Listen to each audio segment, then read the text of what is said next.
नमस्कार दोस्तों, स्वागत है आशा भक्ति चैनल में। संकटा माता की कहानी। एक बुढ़िया थी। उस बुढ़िया का एक बेटा था जिसका नाम था रामनाथ। रामनाथ धन कमाने के लिए परदेश चला गया। बुढ़िया अपने पुत्र के विदेश जाने के बाद बहुत चिंतित और दुखी रहने लगी, क्योंकि बहू उसे प्राय नित्य खरी खोटी सुनाया करती थी। इसलिए बुढ़िया प्रतिदिन चिंतित और उदास रहती और घर के बाहर स्थित कुएं पर बैठकर रोया करती थी। बुढ़िया का यह क्रम रोज चलता रहा। एक दिन कुएं में से दिए की माँ नामक एक स्त्री निकली और उसने बुढ़िया से पूछा, बूढ़ी माँ, तुम इस तरह बैठकर क्यों रोती हो? तुम्हें किस बात का कष्ट है? तुम मुझे अपना दुख बताओ, मैं तुम्हें तुम्हारे दुख दूर करने का प्रयत्न करूंगी। बुढ़िया ने उस स्त्री का प्रश्न सुनकर कोई भी जवाब नहीं दिया और रोती ही रही। दिए की माँ बार बार एक प्रश्न दोहराई जा रही थी। वह बुढ़िया इस बात से झुंझला उठी। उस बुढ़िया ने दिए की माँ से कहा, तुम मुझे बार बार ऐसा क्यों पूछ रही हो? क्या सचमुच ही तुम मेरा दुख जानकर उसे दूर कर दोगी? बुढ़िया के बात सुनकर दिए की माँ ने उत्तर दिया, अवश्य ही तुम्हारे कष्टों को दूर करने का प्रयत्न करूंगी। बुढ़िया ने दिए की माँ को ऐसा आश्वासन पाकर कहा, मेरा बेटा कमाने के लिए परदेश चला गया है। उसके पीछे मेरी बहू मुझे बहुत बुरा भला कहती रहती है, यही मेरा दुख का कारण है। बुढ़िया की बात सुनकर दिए की माँ ने कहा, यहाँ के वन में संकटा माता रहती हैं। तुम अपना दुख उनसे सुना कर कष्ट से छुटकारा पाने के लिए प्रार्थना करो। माँ बहुत दयालु हैं, दुखियों के प्रति बहुत सहानुभूति रखती हैं। निसंतानों को संतान, निर्धनों को धनवान, निर्बल को बलवान और अभागों को भाग्यवान बनाती है। उनकी कृपा से सौभाग्यवती स्त्रियों को सौभाग्य अचल ही हो जाता है। कुंवारी कन्याओं का विवाह अपने इच्छित पर वर की प्राप्त होती है। रोगी अपने रोग से मुक्त होते हैं। इसके अलावा जो भी मनोकामना हो वह सभी को पूरा करती हैं। इसमें कोई भी संदेश नहीं है। दिए की माँ से ऐसी विलक्षण बात को सुनकर बुढ़िया संकटा माता के पास गई और उनके चरणों पर गिरकर विलाप करने लगी। संकटा माता ने बड़े ही दयालु होकर बुढ़िया से पूछा, बुढ़िया, तुम किस कारण इतने दुख से बार बार रोती रहती हो? बुढ़िया ने कहा, हे माता, आप तो सब कुछ जानती हो, आपसे तो कुछ भी छुपा नहीं है। आप मेरे दुख को दूर करने का आश्वासन दे तो मैं अपनी दुखद गाथा को आपको सुनाऊं। बुढ़िया की बात सुनकर संकटा माता ने कहा, मुझे पहले अपना दुख बताओ, दुखियों का दुख दूर करना ही मेरा काम है। संकटा माता का ऐसा कहने पर बुढ़िया ने कहा, माता, मेरा लड़का परदेश चला गया है। उसके घर में नहीं रहने से मेरी बहू मुझे बहुत तरह तरह के सुनाया करती है। उसकी बातें मुझसे सहन नहीं होती हैं। इसी कारण परेशान होकर मैं बार बार रोया करती हूँ। बुढ़िया की इस तरह भरी कथा को सुनकर संकटा माता ने कहा, तुम घर जाकर मेरे लिए मन्नत मनौती मांग कर मेरी पूजा करो। इससे तुम्हारा लड़का सकुल घर वापस आ जाए। मेरी पूजा के दिन स्वागल स्त्रियों को आमंत्रित कर उन्हें भोजन कराना। ऐसा करने से तुम्हारा लड़का अवश्य ही तुम्हारे पास आ जाएगा। संकटा माता के कहे अनुसार उस बुढ़िया ने मनौती मांगकर पूजा की और स्वागन स्त्रियों को भोजन के लिए आमंत्रित किया। विचित्र बात हुई कि जब बुढ़िया ने स्त्रियों के लिए लड्डू बनाने शुरू किए तो उससे 7 की जगह 8 लड्डू बन गए। इस बात से बुढ़िया बहुत ही असमंजस में पड़ गई, ऐसा होने का कारण क्या है? कहीं मुझसे गिनने में तो गलती नहीं हुई हो रही है, अथवा अपने आप 8 लड्डू बन जाने का कोई तो अन्य कारण है।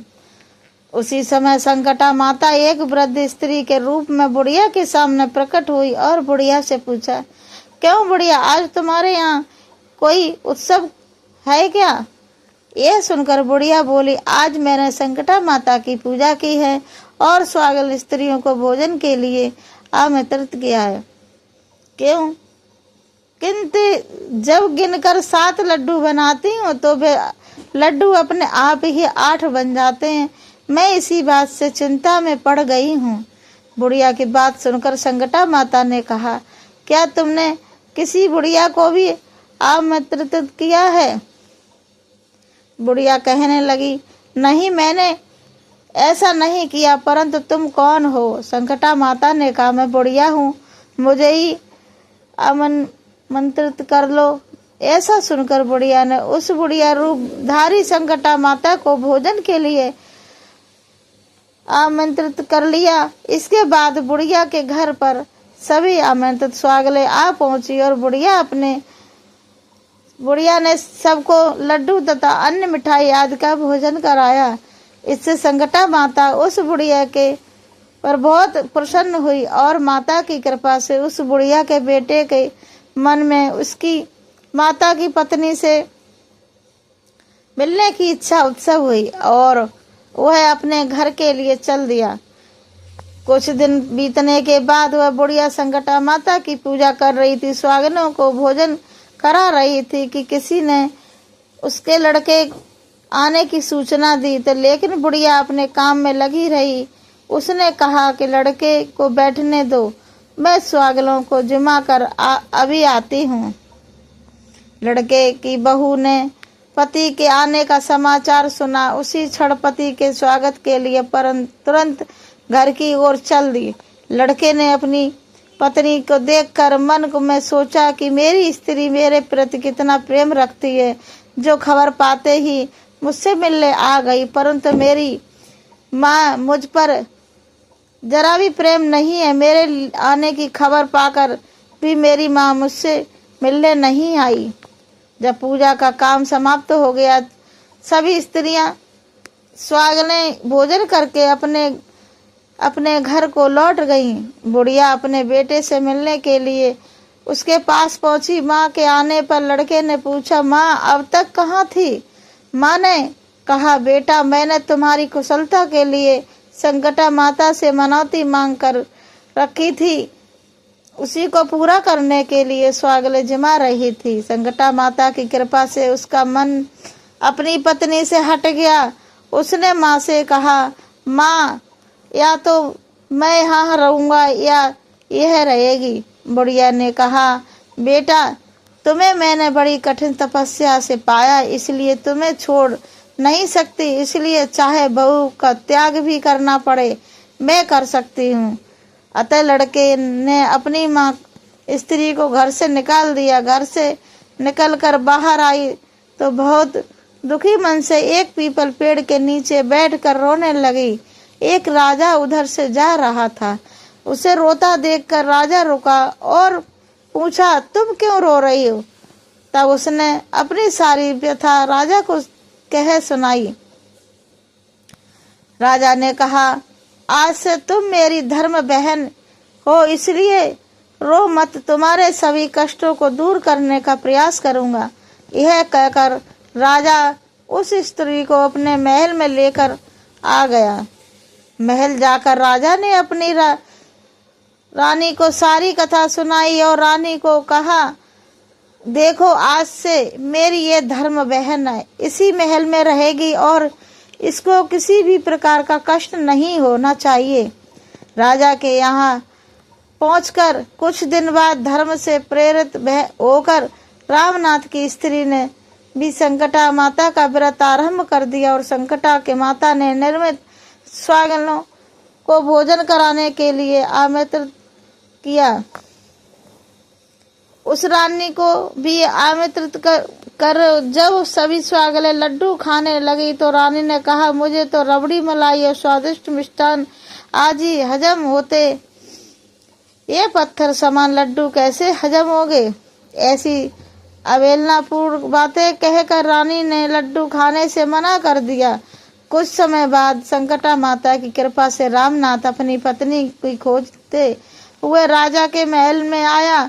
वहां आकर अपनी पत्नी को संकटा माता की पूजा करते हुए देखा तो संकटा माता को हाथ जोड़कर प्रणाम किया और अपनी धर्म पत्नी से कहा, प्रिय, मेरे अपराध को क्षमा करो। मेरी पत्नी ने कहा, नाथ, ये सब प्रारब्ध से ही होता है, इसमें आपका कोई दोष नहीं है। आप मेरे ईश्वर रूप में हो, मेरे ही अपराध को क्षमा करो। यह कहकर दोनों ने विधि विधान पूर्वक संकटा माता व्रत की कथा सुनी। संकटा माता की पूजा को समाप्त कर स्वागलों को जमा कर दोनों पत्नी अपने घर और प्रस्थान के लिए तैयार हो जाते समय रामनाथ की स्त्री ने राजा रानी से कहा, जब मुझ पर दुख पड़ा तो आप लोगों ने धर्म बहन बनाकर मुझे आश्रम दिया। यदि आपको किसी भी तरह का सहायता की आवश्यकता हो तो मेरी कुटिया में निसंकोच चले आना। ऐसा कहकर दोनों पति पत्नी अपने घर चले आए। संकटा माता के प्रसाद का निराधार करने के कारण रानी पर भारी संकट आ पड़ा। रामनाथ बहू के जाते उनका राजपाट नष्ट हो गया। ऐसी विपत्ति में पड़कर रानी ने राजा से कहा, न मालूम तुम्हारी धर्म बहन कैसी थी, उसने यहाँ से जाते ही सब कुछ नष्ट हो गया। रानी ने राजा से कहा, जाते समय यह कह गई थी कि जब मेरे पर कष्ट पड़ा तब मैं तुम्हारे यहाँ आऊं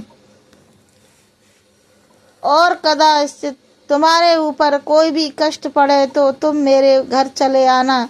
इसलिए हम लोगों को उसके यहाँ चलना चाहिए।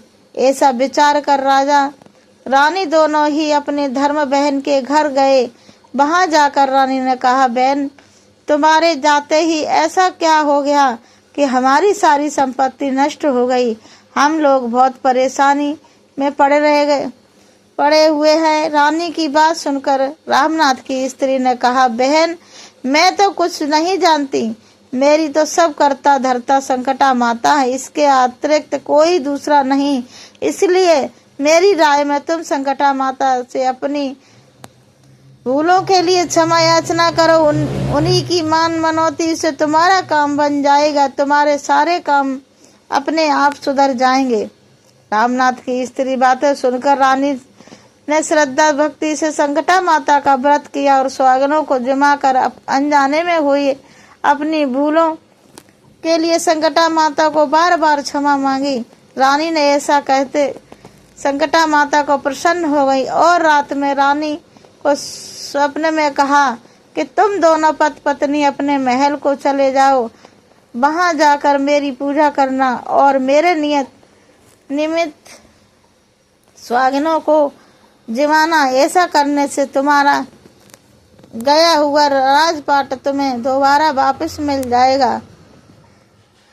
सुबह होते ही रानी ने अपने स्वयं की बात राजा को बताई। रानी बात सुनते ही राजा उसी क्षण रानी को साथ लेकर अपने महल की ओर चल दिया। महल में आने के बाद राजा रानी ने संकटा माता के कहे अनुसार पूर्ण भक्त भाव से माता संकटा की पूजा की और सुहागिनों भोजन कराया। ऐसा करने से उनका बिगड़ा हुआ सारा समय सुधर गया और सारा राजपाट उन्हें वापस मिल गया। वह पहले की तरह राज्य को भोगने लगे। बोलो संकटा माता मैया की जय।